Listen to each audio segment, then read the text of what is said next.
Ingeniero, ¿lo escuchamos? Ingeniero, ¿lo escuchamos?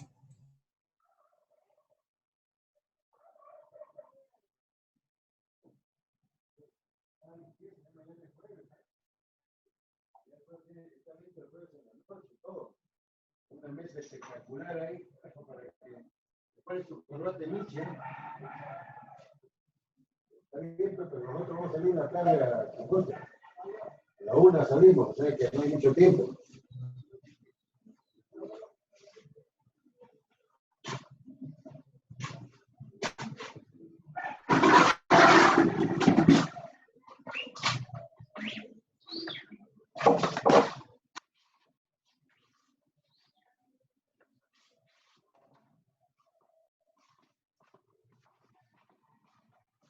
Ya, ok. Bueno, ya pasamos a metrados, ¿ya? Tenemos que apurarnos un poco ya. No sé si hubiera alguna pregunta para su trabajo escalonado, bastante simple, ¿no? Tiene inclusive como referencia el presupuesto del valor referencial del expediente técnico, ¿no? O sea, tienen muchas fuentes ustedes, digamos, para ver esto. En todo caso, mañana veremos algo de su trabajo escalonado también, ¿no? Pero tenemos que avanzar, ver lo de metrados de estructuras, ¿ya? El PowerPoint ese que tienen ustedes sobre metrado de estructuras, ¿no? Ya hemos avanzado algo, ¿no? Ya, continuemos nada más. Euler, ponme por favor el PowerPoint pues de metrado, ¿no? De estructuras primero, ¿no? Terminemos con eso. Ya, ingeniero. Es el que dice letrados en edificación. Ya, En listo. edificación, exacto. Ya, ese es. A ver, ya hemos avanzado algo de esto ya. Porque Sí, hicimos un alto, acuérdense que hicimos un alto e interrumpimos los metrados porque había dudas referente a la EDO, pues porque no todos sabían eso, ahora ya tienen bastante idea, ¿no es cierto? Ya esto ya habíamos visto, ya toda esta parte preliminar, vestuario, todo eso. Cercos, instalaciones provisionales, también habíamos avanzado. Toda esta parte ya habíamos avanzado, ¿no? Energía eléctrica, trabajo preliminar, limpieza, eliminación. Y ahí vamos a entrar a la parte estructural.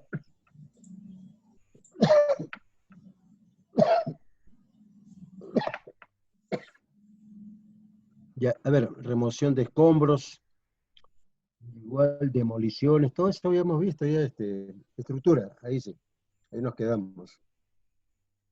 ¿Ya? Y es importante porque los formatos que usamos en estructura y algo más, en el Excel que ustedes van a sustentar, digamos, su parte de metrados, que es lo que es obligatorio en esa práctica calificada, incluir metrado de estructura, o sea, de fierro, metrado de concreto, encofrado y algunos acabados, ¿no? Eso es obligatorio. Hay unos formatos, ¿no? Que yo tengo hecho ya y esos formatos los pueden tener en Excel ya listo para la prueba, ¿no? Para que no pierdan el tiempo. ¿Ya? Iremos viendo poco a poco. Ya, ok. Puedes leer y luego yo... esta parte también, ¿eh? Movimiento de tierra, ya. ¿No? Euler. sí, Euler, ingeniero. esto ya lo hemos avanzado acá. Ya nivelación también, nivelación del terreno. ¿Qué más? Movimiento de tierra, Excavaciones. excavaciones masivas, ya habíamos hecho, ¿no? Sí. Excavaciones simples, digamos, o sea, manuales. Bueno, a ver, excavaciones simples, a ver qué decían. Masivas ya es con equipo grande. Imagínate que están haciendo sótanos de varios niveles. Por ejemplo, en el Banco Latino, que fue esto que queda por las Begonias, ¿no? Hay un replay ahí. Se hizo un edificio, tenía 5 pisos, digamos, o sea, 5 niveles de sótano. Más o menos tenía un terreno de 40 por 50 metros, ¿no? 2.000 metros cuadrados. Entonces, se hizo una rampa central con acceso hacia el Zanjón, ¿no? La vía expresa. O sea, por ahí se ingresaba, ¿no? Para la salida, pues, de los volquetes, ¿no? Se hizo una rampa, digamos, en el desarrollo de los 50 metros, no daba hasta el quinto nivel abajo. Entonces se hizo una rampa, digamos, pues, como tipo zigzag hacia abajo, ¿no? Por lo menos se hizo una rampa central que llegó más o menos al piso 3 y a partir de ahí se dio la vuelta en zigzag, ¿no? Hacia el nivel último, ¿no? ¿Para qué? Para el acceso, digamos, de los volquetes, pues a sacar lo que se excavaba, ¿no? Ahora, ustedes saben que en una excavación de este tipo se tiene que hacer por niveles, ¿no? Es muy malo, a pesar de un terreno mejor que es el conglomerado de Lima, es muy malo pues que se vayan de frente, digamos, hasta el quinto nivel, eso se puede derrumbar, ¿no? Entonces se va haciendo por niveles y alternado, ¿no? Como se hacen, digamos, este tipo de calzadura, ¿no? ¿No es cierto? Ahora, nosotros hicimos ahí muros anclados. Los muros anclados tienen la ventaja de que luego, digamos, de darse la tensión correspondiente, y luego de hacer, por ejemplo, el último piso del quinto nivel, ¿no? Vamos poniendo techos de abajo hacia arriba, ¿no? Ya estamos en el quinto nivel. Cuando ponemos techo ya del quinto nivel, abajo del sótano, ya puedo, digamos, cortar, ¿cómo se llama? Estos cables, ¿no? Que están tensionados, pues, ¿no? De acuerdo a la tensión de diseño.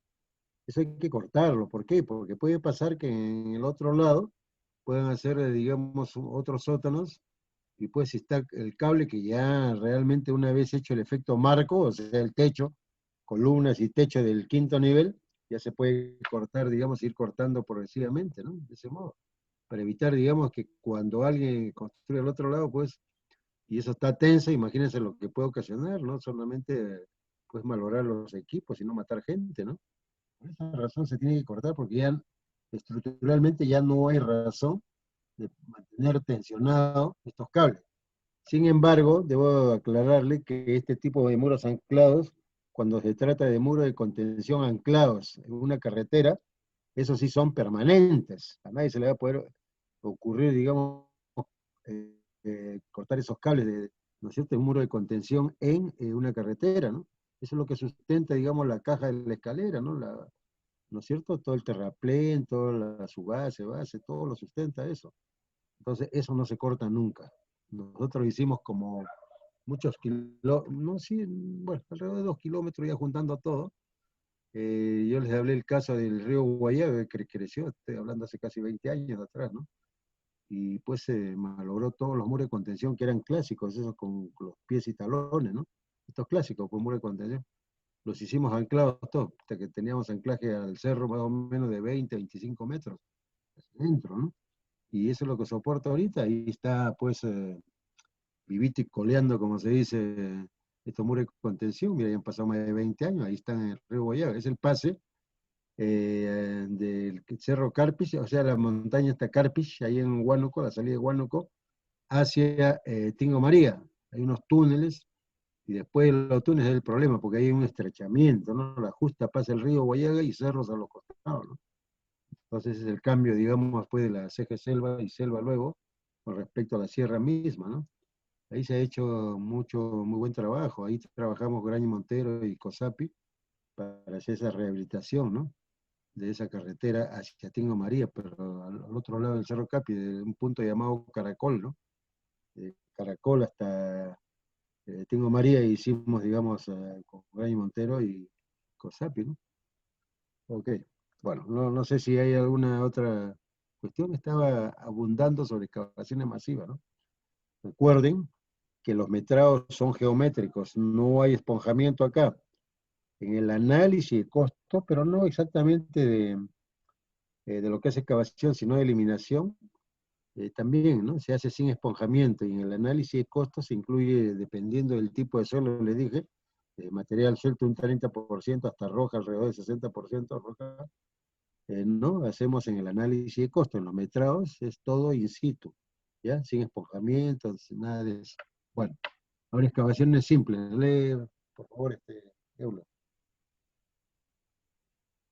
Bien, es el tipo de excavación que por su condición se ejecuta preferentemente con la utilización de mano de obra y o equipos. El volumen total de excavación para cimentaciones se obtiene sumando los volúmenes de cada partida. El volumen de excavación se obtendrá multiplicando largo por ancho por altura de la excavación o la geometría que corresponda, siendo la altura medida desde el nivel de fondo de cimentación del elemento hasta el nivel del terreno. clasificándolas por la profundidad de excavación. Se computarán en partidas separadas aquellas que exijan un trabajo especial debido a la calidad y condiciones del terreno, así como las que se tuviesen problemas de presencia de agua subterránea o de alguna otra índole que no permita la ejecución normal de la obra. Se mide... Sí, te escucho. Hola, hola. Ingeniero, sí, se mide en metros cúbicos. Ya, ok, no hay nada particular acá. ¿Ya? Sí, sigue, sigue. Cortes. Comprende el corte de elevaciones o montículos sobre el nivel superficial del terreno. Pueden ser ejecutados manualmente o con máquina. Se medirá el volumen natural del corte sin tener en cuenta el volumen de esponjamiento. Se medirá el volumen de corte por el método del promedio de las áreas extremas, multiplicando por la longitud entre ellas, sustentando en las respectivas secciones transversales y o por secciones. Se mide en metros cúbicos. Como en carretera, ¿no? Ajá, Tengo 20 metros en tangente, mido las áreas extremas, saco el promedio y lo multiplico por la longitud. Promedio de áreas extremas, esa es la típica fórmula de carretera, ¿no? Igualito se aplica acá también. Ya, relleno. ya bien, rellenos con material propio. Esto comprende más o menos la ejecución de trabajos tendientes a rellenar zanjas, como es el caso de la colocación de tuberías, cimentaciones enterradas, etcétera. O el relleno, por ejemplo, de zonas requeridas por niveles de pisos establecidos en los planos, ¿no? Se medirá el volumen del relleno compactado calculando el volumen geométrico a rellenar. En caso de requerirse rellenos masivos, deberá usarse el método de promedio de áreas. Hola, Euler, está distorsionada tu voz. ¿me escucha, ingeniero? Léelo de nuevo porque ha estado con eco, está distorsionada la voz. Ya, a ver. Comprende la ejecución de trabajos tendientes a rellenar zanjas, como es el caso de colocación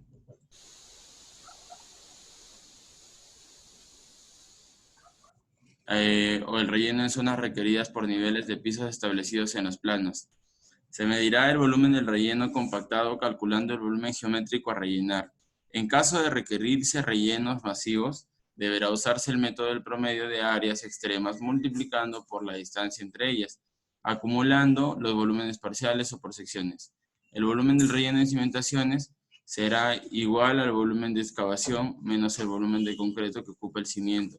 Igualmente el relleno de zanjas para tuberías, cajas de inspección, será igual al volumen de excavación menos el volumen ocupado por el elemento que se trate.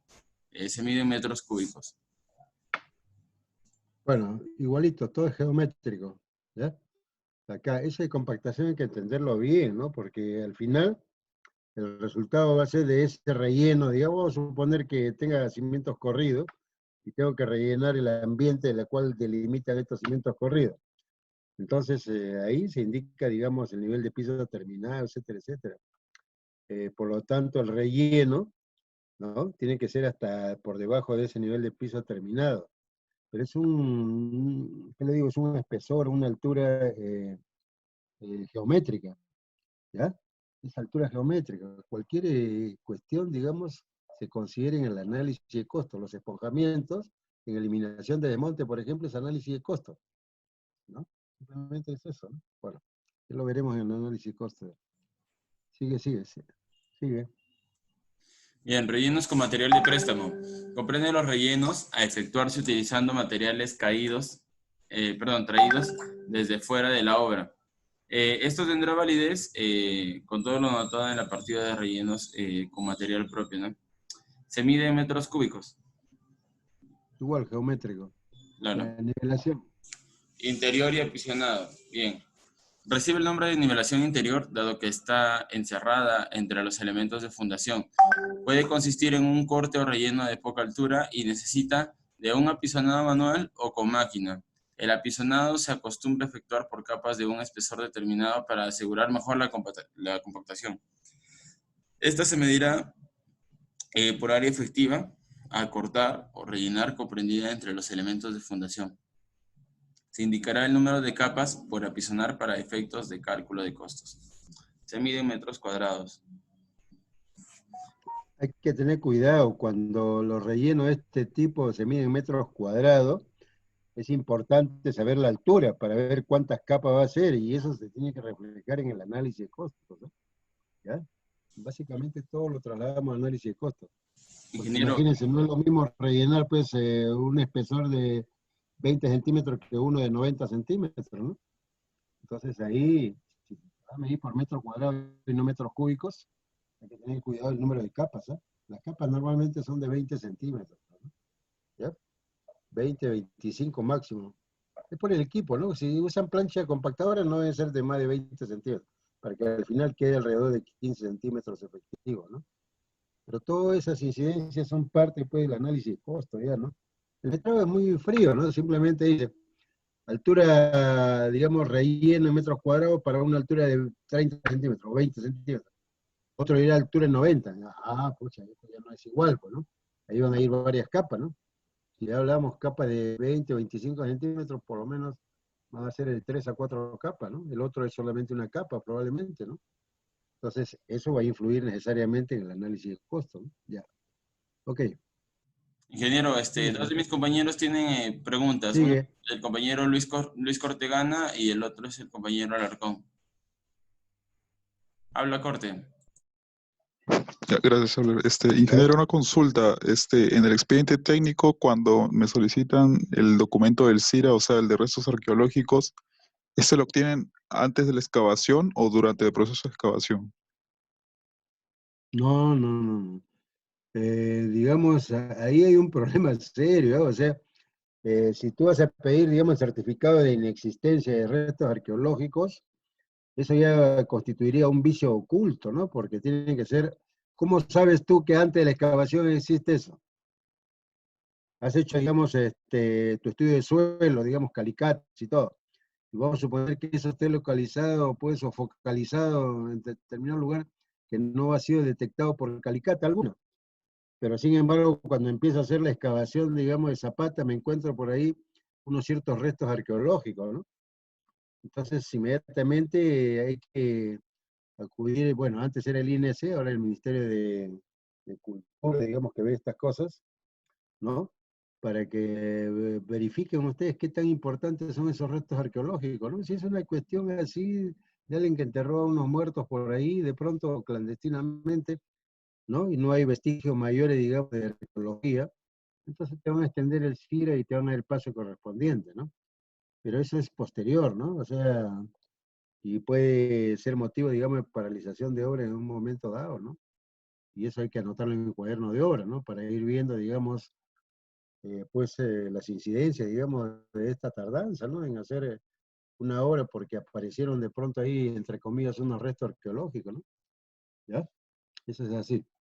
Otra Ingeniero, pregunta, sí, Cortegana. sí, sí, disculpe. Yo, bueno, nunca he escuchado sobre alguna obra que le toque restos arqueológicos. En caso de ser así, ¿qué se hace? ¿Se paraliza y se retiran los restos o la obra se va a otro lugar? No sé.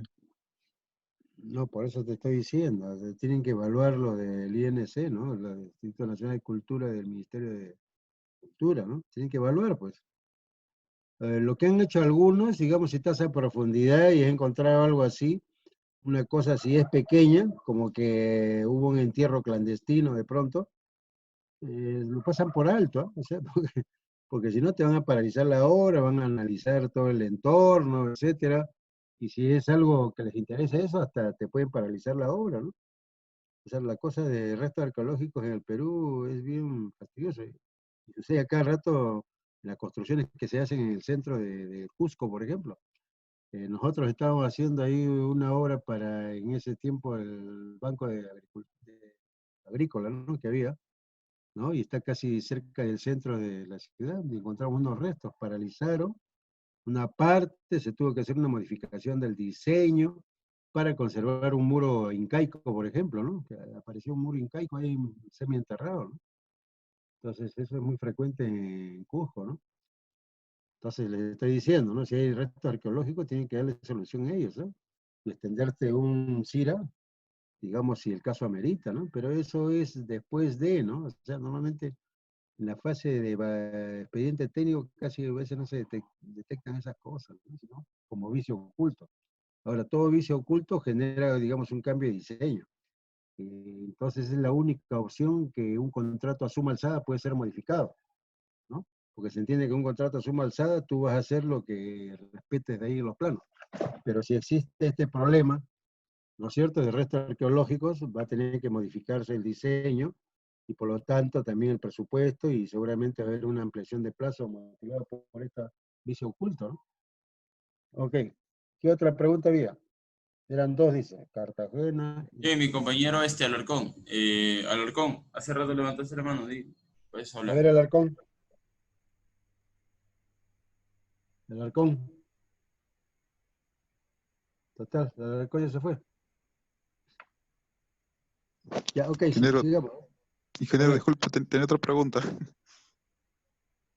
Sí, di nomás, no hay problema. Sí, Estamos es con respecto al día de ayer ¿de que qué? mencionó sobre los costos indirectos que debían estar en un 12 a 15%. ¿De dónde sale ese valor? Por eso les digo, yo parece que recién te has incorporado tú. Le digo de que ese efecto, digamos, de muchos años de praxis profesional en ingeniería de costo, ¿no? Haciendo licitaciones, haciendo un montón de cosas de costos, ¿no? Eso es know-how. Eso no está en ningún lado escrito, ¿no? Estas son las cuestiones que uno ya sabe, digamos, pues, ¿no? Por decir algo, si un gasto general tiene un 20% del costo directo, y yo le estoy limitando a esto a un 12 hasta el 15%, se entiende que eso es para regular la cantidad de personas que deben ir en una oficina técnica administrativa, ¿no? Eso lo limita, ¿no? Porque si no, pues si no hubiera esos límites, de repente te pone 25% que te sale eso con respecto al costo directo, ni hablar, pues, o sea, y el resto de gastos financieros, otros tipos de gastos o costos indirectos que hay también en análisis de gastos generales, ¿no? Como dar dinero para la oficina central, porque ¿de dónde se alimenta una oficina central? De las obras. Entonces cada obra debe contribuir a ello, ¿no? Eso se llama análisis de costo indirecto dentro de los gastos generales, ¿no? Eso lo Sí, vamos a ver ingeniero. ahora en el capítulo.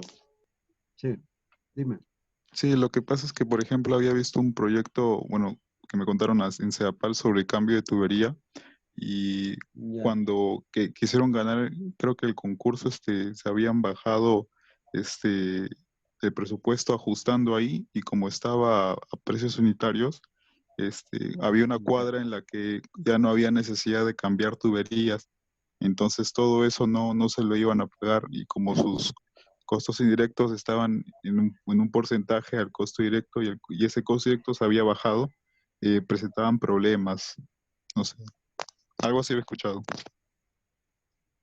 A ver si te entiendo.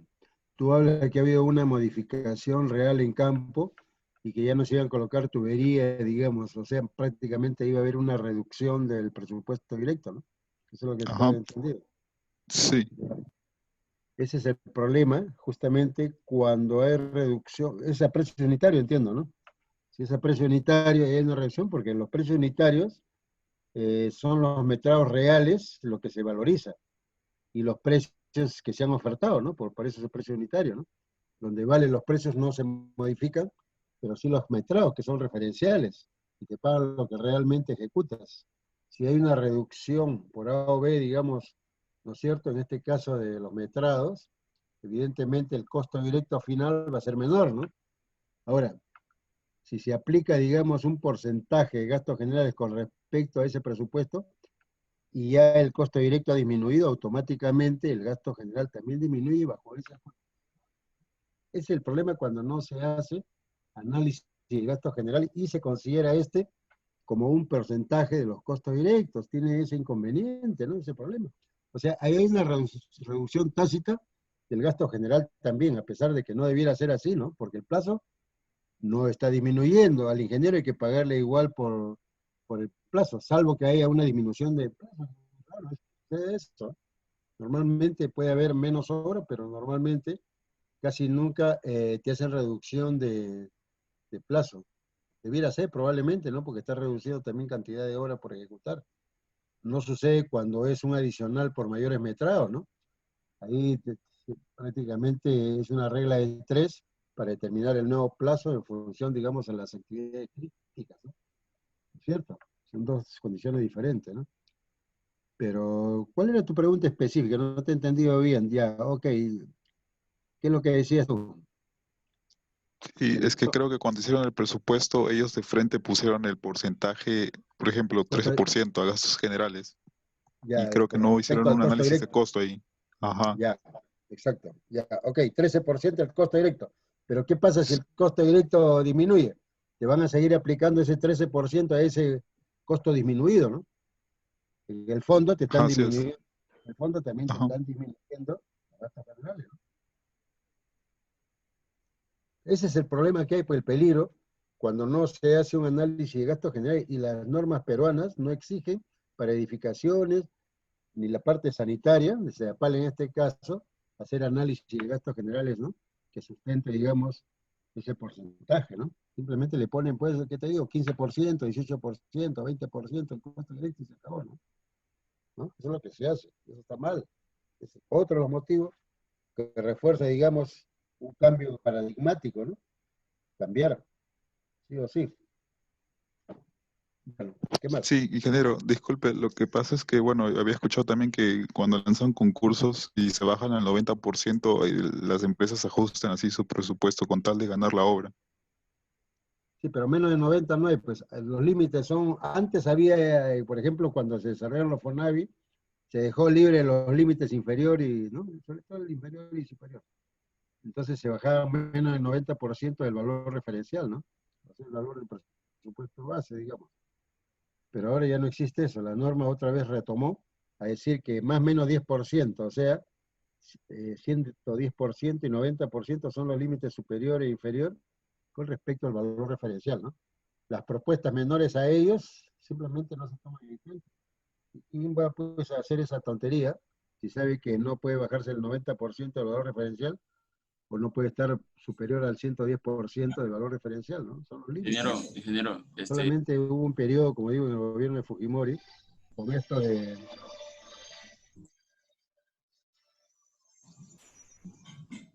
ingeniero, Sí, dime, sí, le decía, sí, dime. cuando han dejado abiertos los límites inferiores, eso se puede prestar para que empresas, digamos, de lavados de dinero, utilicen eso, pues, ¿no? Sea más. Sí, mira, se ha hecho mucha trafa cuando hubo esto de Bonavi, se proponía el terreno también. Aparte que el postor tenía que hacer el propio diseño, ¿no? Hacer su diseño, o sea, todo eso incluía, ¿no? O sea, conseguir el terreno, su diseño y al final su presupuesto. Ahí han hecho trafa, ¿no? Manejaban a su gusto, digamos, los costos y el tiempo, el plazo.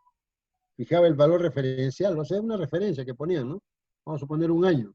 Esto le ponían a la mitad. O sea, digamos, exageradamente, uno puso 150 días calendarios de una hora estimada en 300 días calendario, o sea, la mitad. Y después tomó el adelanto y desapareció. Evidentemente, multas y toda una serie de cosas, ¿no? Pero esas son las malas empresas, se presta para el juego de estas malas empresas, ¿no? Que ganaban de una manera miserable, digamos, las licitaciones de Fonavi de esos tiempos, ¿no es cierto? Y pues los resultados fueron pésimos, ¿no? Por eso se volvió otra vez a los límites 90 y 110, ¿no? O sea, 10% arriba y abajo, ¿no? Para las licitaciones públicas, ¿no? Eso es. ¿Alguna otra pregunta? Por eso hay que ser bien el presupuesto, todo parte de ahí y un buen expediente, ¿no? Imagínate eso que ya no se hizo, esa parte que está comentando el alumno, ¿no? Esas son cuestiones por un mal estudio hecho previamente, ¿no? Si hubiera hecho un buen estudio, se hubiera detectado eso, ¿no?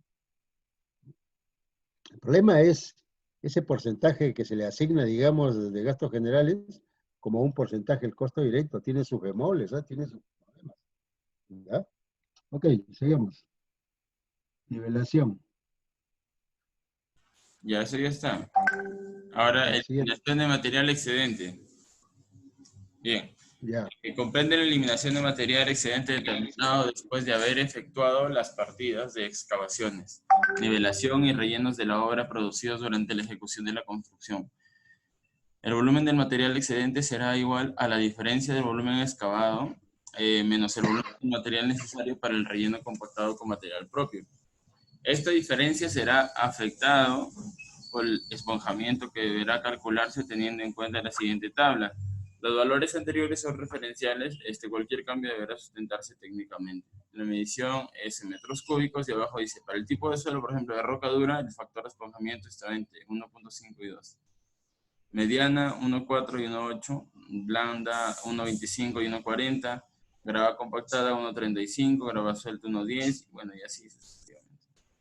Claro, una tabla de esponjamiento, ¿no? ¿No es cierto? Esa tabla está correcta, ¿no? Porque esa es la que más o menos trabajamos nosotros. Ahora, la eliminación es una diferencia entre el corte, dice, y lo que vas a rellenar, ¿no? Esta diferencia, digamos, es igual geométrico, ¿no?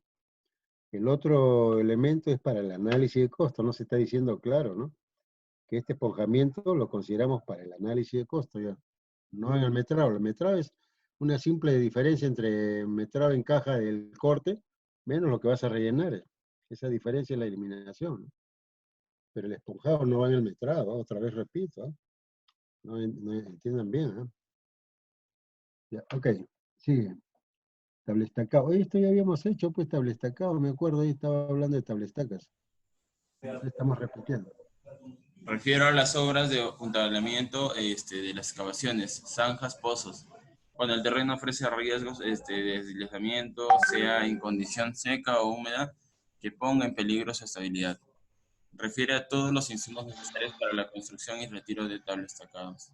El cómputo de tablestacados o entibado en general se obtendrá calculando el área neta protegida, obtenida de la multiplicación de la altura necesaria del tablestacado por su longitud. Medición, bueno, el tablestacado para excavaciones, estructuras, pozos, cámaras subterráneas se medirá en metros cuadrados. Para excavaciones de zanja también se medirá en metro cuadrado.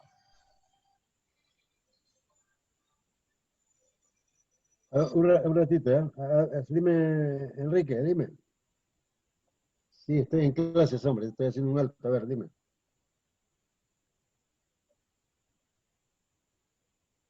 Mira, están haciendo en su trabajo escalonado, ya le pedí revisión de la EDT, también una EDO, su hoja de planificación, habla sobre la hoja de planificación y programación, ¿ya?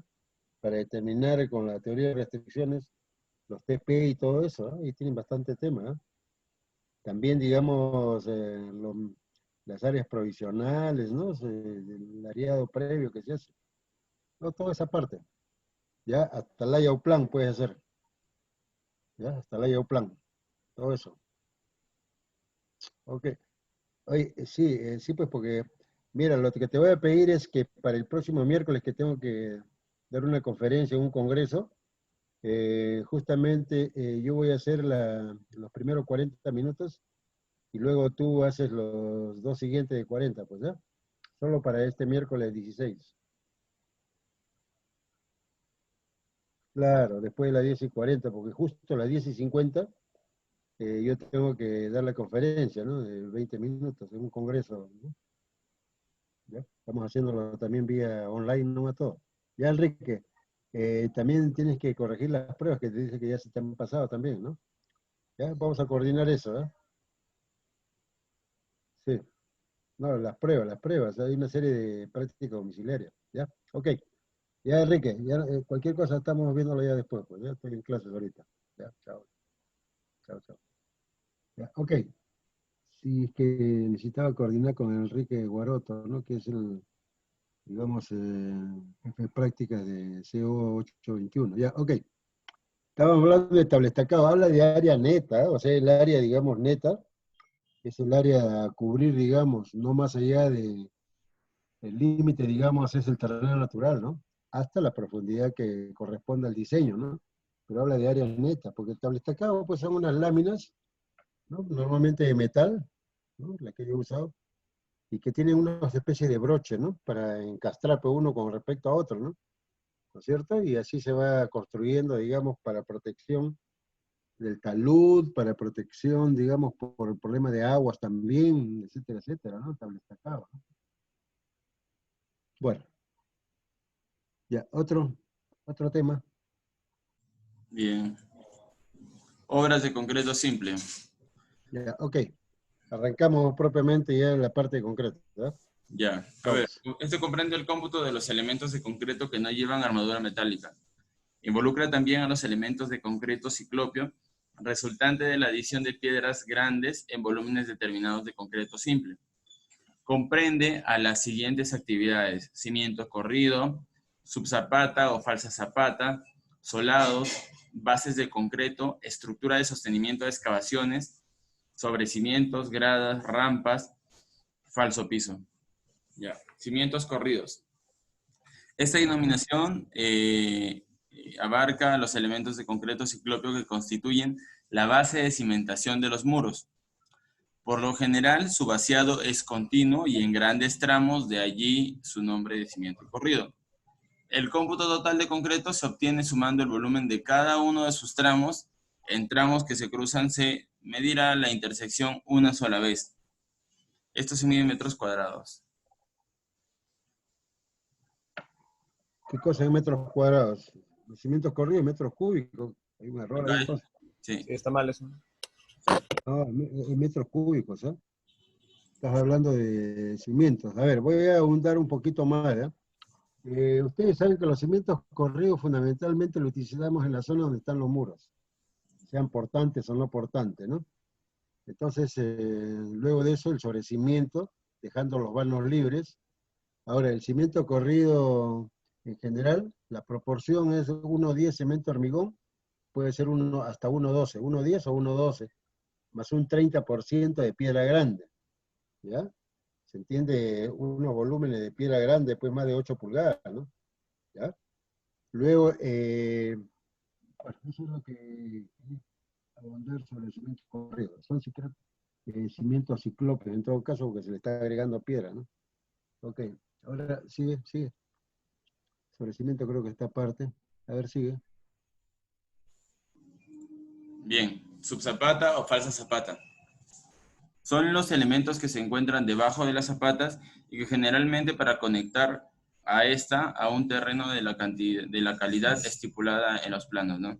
Generalmente son de concreto pobre y pueden ser encofradas dependiendo de las condiciones del terreno, además de que son vaciadas directamente en contacto con el terreno, ¿no?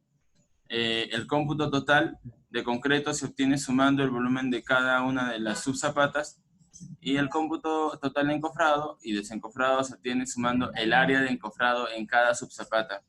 El área de cada una es igual al área de contacto del concreto con el encofrado. El cimiento corrido, ¿acá está bien, ingeniero? No, eso está mal, ¿no? Bueno, sí, pero un ratito, quiero aclarar, están poniendo metros cuadrados porque están hablando de encofrado por un lado. Claro. Se mide siempre metros cúbicos, ¿no?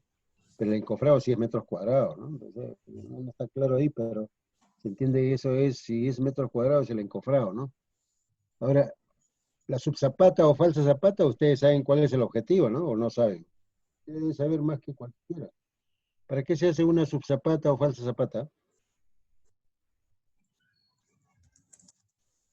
¿Para qué se hace? Euler. ¿Para qué hacemos una falsa zapata o subzapata? Se realiza cuando el suelo no tiene la capacidad portante requerida.